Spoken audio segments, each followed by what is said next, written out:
Hello. Hola, hola, everybody. Okay, day 2 or page 2 of my grief journal. This layout is a continuation of the first day that I met my husband in person. We flew to Las Vegas to meet each other. And I'll tell you the story as I'm kind of composing the page, but this is what I did so far. Remember I told you in the previous video that I had already started to construct the pages because the different papers and the different graphics kind of called to me, and I got ideas for what I wanted to journal from the pictures. So sometimes you can use that, the photos or the pictures or the images you're going to use as your journaling prompts.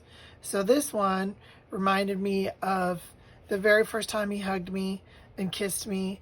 And so I know I talked a little bit about that in the first video, but I went into more detail about it here.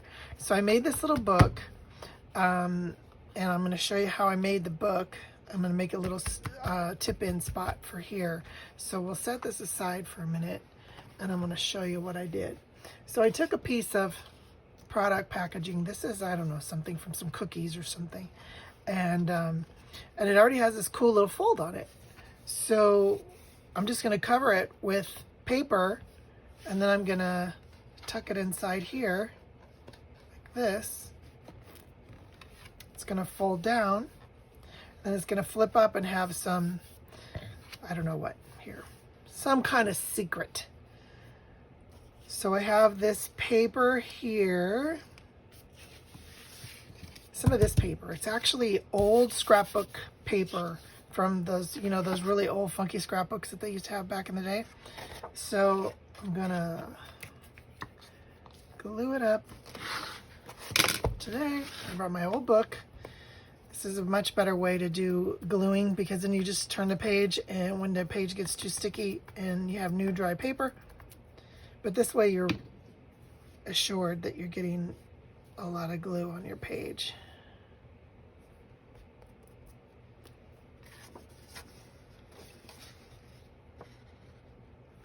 It doesn't have to be, oh man. Oh, it's gonna do it perfectly. Okay. See my holes?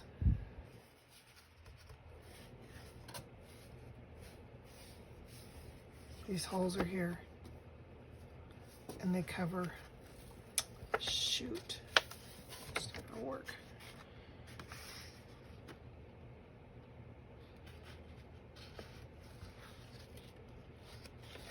Okay, that piece of paper won't work.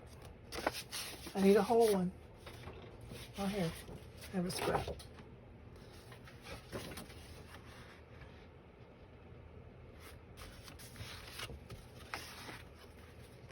There's always more paper to be had.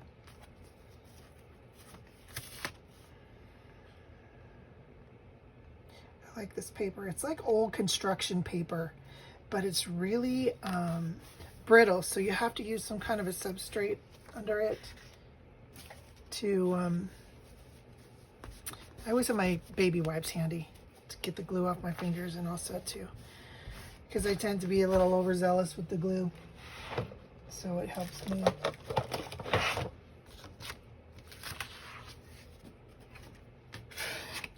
So I use a credit card to make sure that I'm smoothing all the glue down underneath. The cool thing about this is it's already got your score line where you're gonna fold. And I'm just covering this. This kind of has like a plasticky coating because it's food packaging. And if I wanted to be really serious about it, I could sand it off with some sandpaper to give it a little more tack. And then I could, you know, use some inks and just color the paper itself. But I'm going to not do that. I like this, how it's got this Hello. Bowl and China Shop. Okay, I like how it has this little faded ombre edge, the aged paper. So now I'm going to cover the other side with some paper that coordinates with this paper from one of my kits. Okay, we're going to put that away for a second too. I got too many things on my countertop here, on my tabletop. I don't even know if I'm in frame. Sorry, I am all over the place. We're just going to wing it. So I'm just going to trim off.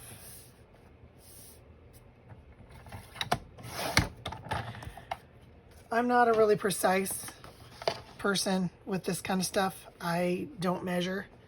I just kind of do it how I feel. Now, I like this little yellowed edge. So I got to make sure that I put it on so that it shows. If I put it up at the top, it's going to be folded underneath and tucked inside. So in order for it to be exposed, I have to put it on this way.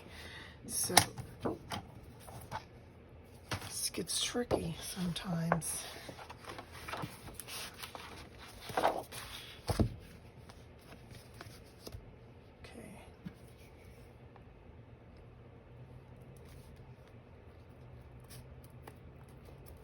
So this is exactly how I made the little book that all my journaling is hidden in. It was a Glad sandwich bag box that had the cool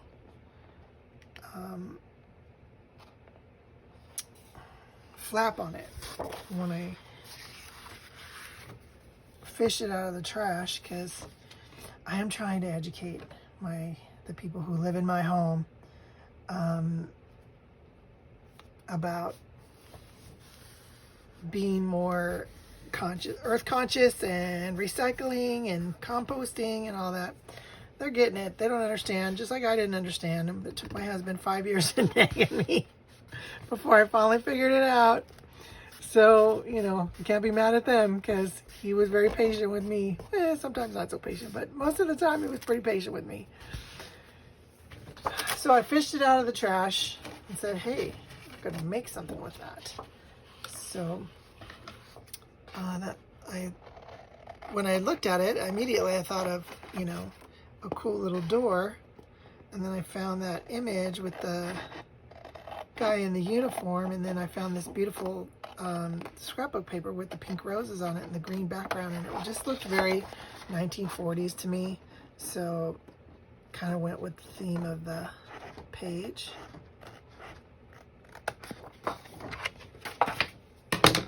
All right. Now my whole point of liking this piece, the ombre, I screwed up and put it in the wrong part of the paper. But hey, c'est la vie. I do that a lot. All right, so now the thing is, you've got 3 layers of paper, right? So what you could do, and what I am gonna actually do is, oh, maybe not. It's pretty stuck down now. See how fragile this paper is? It just falls apart. So it really has to be stuck down to something if you want to use this paper, because it just tears apart so easily.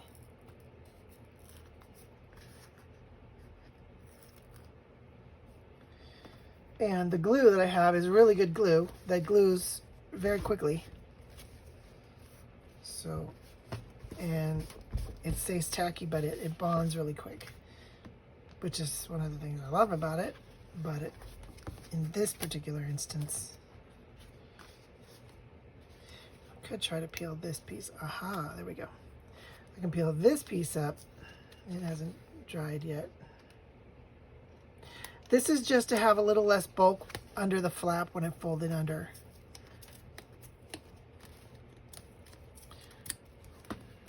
I'm gonna wash it off a little bit with my wet wipe. Baby wipe, yeah, we buy those by the case around here. We do have a baby in the house, but everybody uses them. So, baby wipes are amazing. Still can't find disinfectant wipes anywhere. Oh wait, no, take that back. I bought a pack at Walmart. It was this big around, and it was almost $6. I could not believe it. I was like, what? Oh, come on. Clorox company is making some money on that stuff. But everywhere I go, I still can't find it. And I love the Clorox bleach cleaning spray. But yeah, no. Can't find it anywhere. And every time I go there, oh yeah, we just had a whole shipment of that coming. It went out the same day. So, still looking. I'm on the hunt. So I'm going to put this little... Oh, Karen. See, I messed up.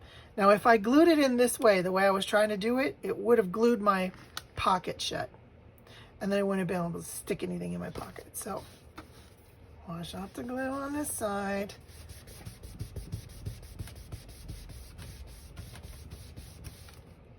Make sure that it's not sticky because you don't want to stick your pocket shut.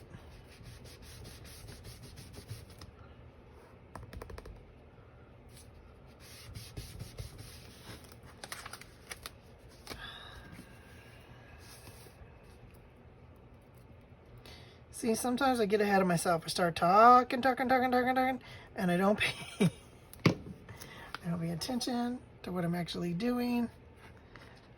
And then I have problems, or as my mother-in-law used to say, so too many problemas. Okay, there we go. So now, look at that. Love it. So I wanted the hinge here to just clear the hole punch, so I wouldn't have to hole punch it. Would interfere with the mechanics of the album.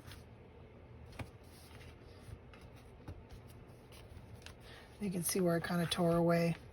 Probably should have left it. Oh well. It's not perfect, but that's okay. Neither am I. And this is a book for me. If I was selling this, I would, obviously fix it properly, because I would want it to look nice. But I still have a functioning pocket here. Plus I have this little flip up place now that I can put some pictures. I can hide some secret journaling or whatever I want to do that.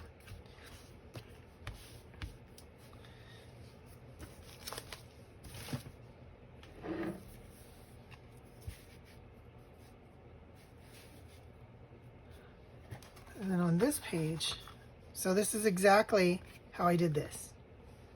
Okay, this, like I said, was the side, it was a side of some kind of packaging. I think it was, like I said, I think it was a Ziploc bag box or something.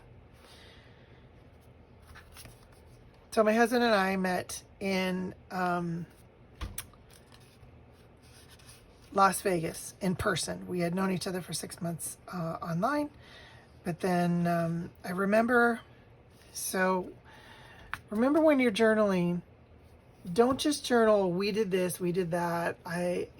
Really go try to put yourself back in that moment, try to really relive that moment. That's what I've been doing and it's actually a nice thing. It's poignant, and sometimes I cry, but it's good too. So I remember the first time we spoke on the phone, I got a chill through my whole body, and I had this tingly feeling in my belly like you get just before you're going to go off the main drop on a roller coaster. I remember the sound of his beautiful baritone voice with his sexy Castellano accent, and it just made me melt. I could sit and listen to him talk all day, and I remember feeling so connected to him on that phone call. I'd never experienced anything like that before. But again, I kept thinking, well, he's so geographically undesirable, nothing's ever going to happen with this guy. So I was dating someone else for a while, and he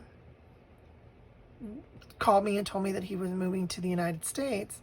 And I told him I was dating somebody. He was kind of bummed out and said, well, I wish that I had met you first. And, just as things happened, the other guy and I stopped dating, and I was single. And he says, hey, well, since I'm going to be in Chicago, maybe we should, meet in person and see what happens. So we started talking every day. That was in March. He moved here at the end of April, and we were talking every day on the phone or emailing and instant messaging everybody every day. And he moved here at the end of April, and at the end of May, he called me one day and he said something.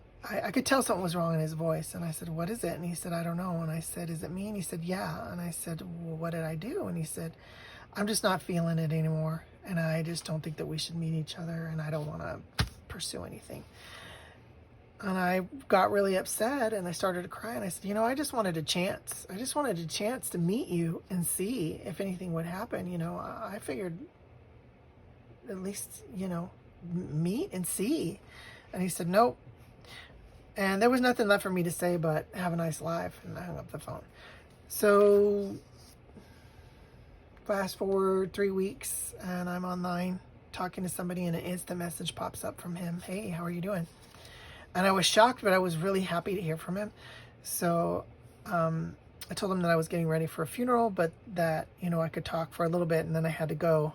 And so we chatted for a few minutes, just kind of, hi, how are you? How's your sister? His sister was pregnant, and I was wondering how she was doing with the pregnancy. And then I said, well, I got to go to this funeral, but can I call you later? And he says, yeah, I'll be here all day. You can call me whenever.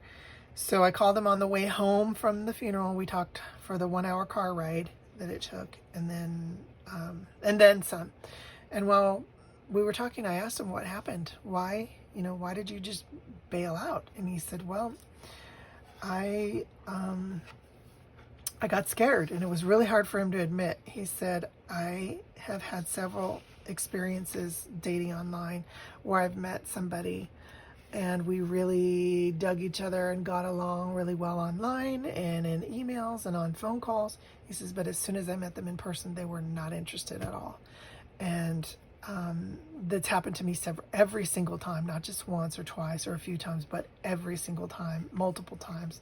And I got to the point where I got tired of being disappointed, and I liked you so much, and I was so afraid that you would be the same way that I thought, well, I better just end it now rather than be disappointed again.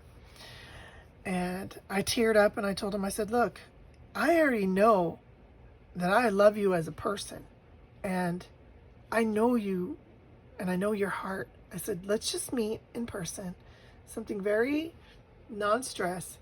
See if we have chemistry. And if we do, great. Then we can talk about how we're going to decide to pursue a relationship, how we're going to commute back and forth from Chicago to San Francisco, how we're going to work all the rest of the logistics out. But let's just see if there's anything there first before we put the cart before the horse. I said, worst case scenario, if we don't click, we'll at least have a new friend, because I consider you my friend. You consider me your friend? He said, yeah. And I said, all right, then let's do it. So he was in Las Vegas, and I flew down to Las Vegas for 3 nights to be with him, because to meet him and hang out with him, because he had a trade show down there. So it was Friday, Saturday, Sunday we were going to hang out. Well, he had a business thing that came up at the trade show that he had to fly to Salt Lake City Friday morning. So I kind of just hung out Friday, and then we spent Friday night, Saturday night, and then we flew home Sunday afternoon, both of us. So I remember when he called me from the trade show saying that he was on his way to the hotel. I said, are you nervous? He said, no, I'm not nervous. And I said, oh, I'm so nervous. I need to hang up, because I need to compose myself. I'm shaking all over, and I don't know what to, I need to take a couple deep breaths. So he knocked on the door, and first of all, I have to say, he did not fully disclose, because the picture he showed online and the picture that he gave me was an old picture from like 5 years previous, and he did not look the same. He was about maybe 75 pounds heavier and less hair. He was much more tan in the picture. So my mind couldn't wrap itself around the fact that this guy at the door was the guy that I had been talking to. But then once I hugged him and I heard his voice in my ear, just like I'd been hearing his voice in my ear on my headphone for 6 months, all of a sudden my body relaxed. And when I hugged him, this puzzle piece clunked into place in the middle of my chest, and it was like this piece. I mean, I just knew in that moment this piece of me, this thing, this elusive thing that I have been looking for my entire life just came into place. And this man had it all along. So I knew in that moment that I was going to marry him. Sorry guys, I get really choked up when I talk about this stuff. I'll try to not turn into a blubbering mass here.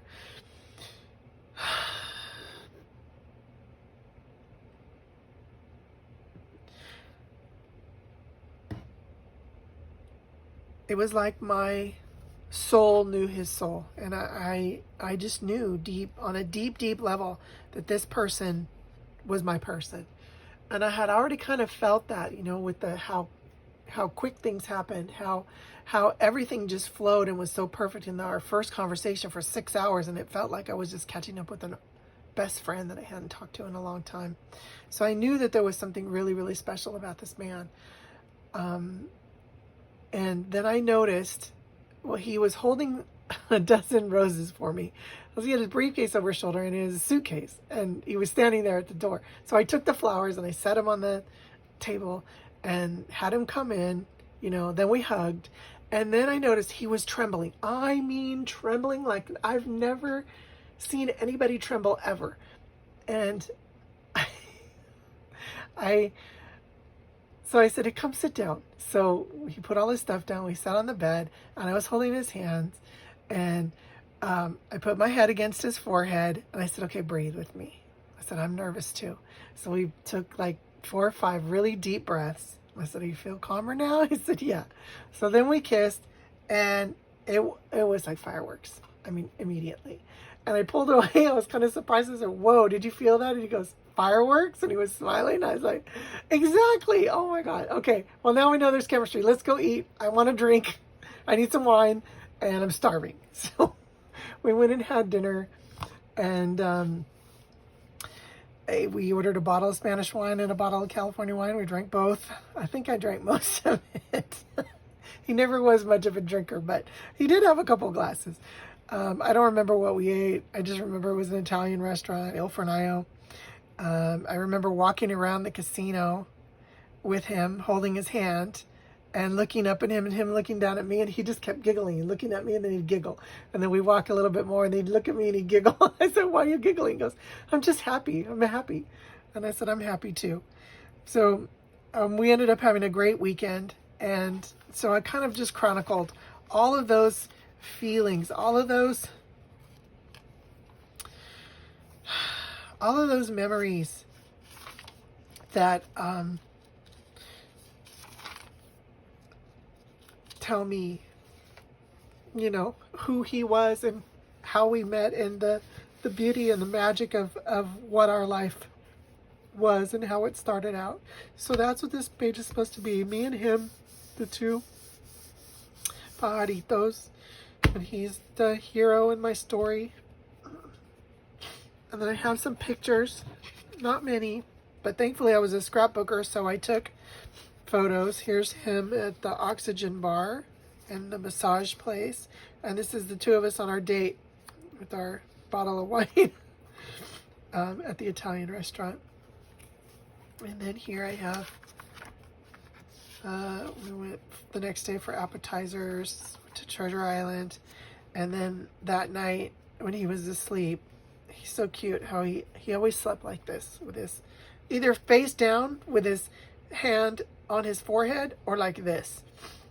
And I just thought he was so adorable. I had to take a picture of him. He's like, why did you take that picture of me? And he would probably hate that I was showing everybody, but it was one of the beautiful things. He was he was so childlike with his humor and his love of life. And he was precious to me, and this just is a beautiful memory. So put all those together, let's stick those. Okay, oh my God, the blubbering. I'm gonna pause for a minute so I can blow my nose. Sorry guys.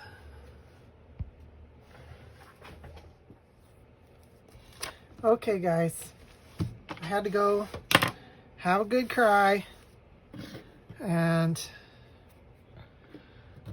compose myself, blow my nose. Now I'm better. So I glued down the photos, and this is the story of how we met. And there's still more paper back here in case I remember other things or find some more pictures that I can glue down on there as well. And then I found this little graphic. I think I want to put it, I'm putting it there.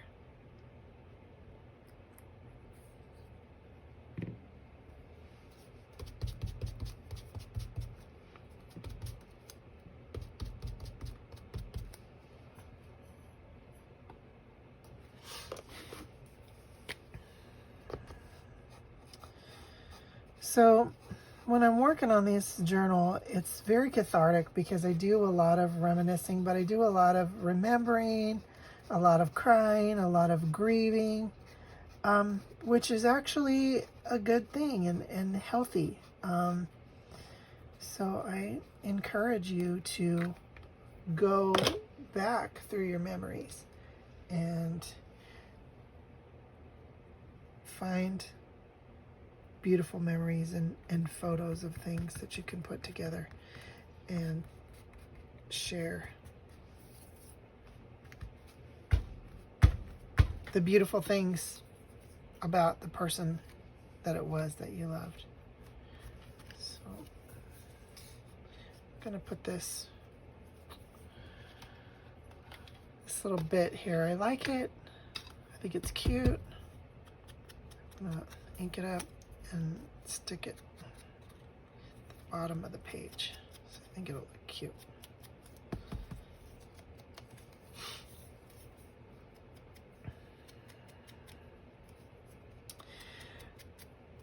I was telling you guys in the last video that my husband was my technical support guy. Yeah, there was a reason for that. I told you that I installed something that I tried to install on my computer, but it didn't have enough memory, so I just went in and willy-nilly deleted a bunch of stuff that I didn't think I was going to need. Well, I deleted Microsoft Word, so now I can't edit and resize any of my digital stuff that I'm printing online and trying to create pages with. So I have to now download more Microsoft product, but now it wants all of my husband's stuff because he's the one who set the computer up, of course, and he put everything in his name. I don't know what the passwords were for everything, so I can't figure it all out. I'm hoping I can do it via his telephone and let them send me some information on his phone that I can do. Luckily, I haven't turned his phone off yet, but I was going to. It's a good thing I didn't, because now exactly this kind of thing keeps happening to me where it's like, oh no, you don't have access to that. That's under your husband's name. My Amazon account, I mean, so many things are in his name. So just because he handled a lot of stuff, so he just would set it up in his name, and he used different passwords all the time, but he could remember all his passwords. I have all my passwords in a secret spot that I can access them when I don't remember them, which is always. But he just knew his. So I had a time when he first passed trying to figure out everything and get into accounts, and oh man, it was craziness. So I have more things that I would like to do. Unfortunately, I cannot do them yet because I need my computer to print out some stuff, which it can't do. I did, however, print this one thing. So I'm going to print a few songs that remind me of he and I. And I used to always sing this song to him. It's an old song by Gladys Knight and the Pips, the best thing that's ever happened to me. If you're my age or a little older, you may remember it. If you're young, you may not have ever heard it, but I will try to put the link down below for you to go check it out. It's a beautiful song. And the words are, I've had my share of life's ups and downs. Fate's been kind, the downs have been few. I guess you could say that I've been lucky. I guess you could say that it's all because of you. And if anyone should ever write my life story, for whatever reason there might be, you'll be there each line of pain and glory, because you're the best thing that ever happened to me. And then she says, there have been times when times were hard, but somehow I made it through. Because every moment that I spent hurting, there was a moment that I spent just loving you. So that kind of sums up my feelings about him and our relationship. So these other songs I'm going to print out also on the vellum, and I'm going to put them here because they're, for me, just memories of he and I and our relationship and how we loved each other. And we both really love music. So we would sing songs to each other all the time, and I was always playing songs for him, and he was always playing songs for me. Do you know this one? Do you know that one? And it was fun. I called him 80s man because he loved all music from the 80s. He grew up in a town in Spain that had an American military base, and they had an American radio station. So he used to listen to the American radio station, and he knew all of the same music that I grew up with in the 80s because, you know, he grew up he's the same age. And it was all MTV and, you know, American music. So we know a lot of the same stuff, or we knew a lot of the same stuff. So we were constantly sharing music with each other. So I like to use songs to prompt feelings, to prompt emotions. And then one last thing I wanted to show you. This is really simple. I just took a piece of string, cut the paper to fit inside the book, and then folded it in half, and then took a piece of string and tied it around the spine, and wrapped it a couple times, and then just tied a knot, so that I can pull this out when I want to journal, and then I can journal. Just don't do one whole page like this and then flip, otherwise it won't read like a book. When you do it, you have to write in it, pretending that it's attached to a spine, and you have to write each page like this, just to the line, and then keep going. I made the mistake in another one of taking it out and writing all the way across. It was all jacked up. So just remember that. All right, so that's that page right there. Pasquale Machin, the best thing that ever happened to me. Thanks for joining me. Thanks for bearing with me through my meltdown. And have a great day.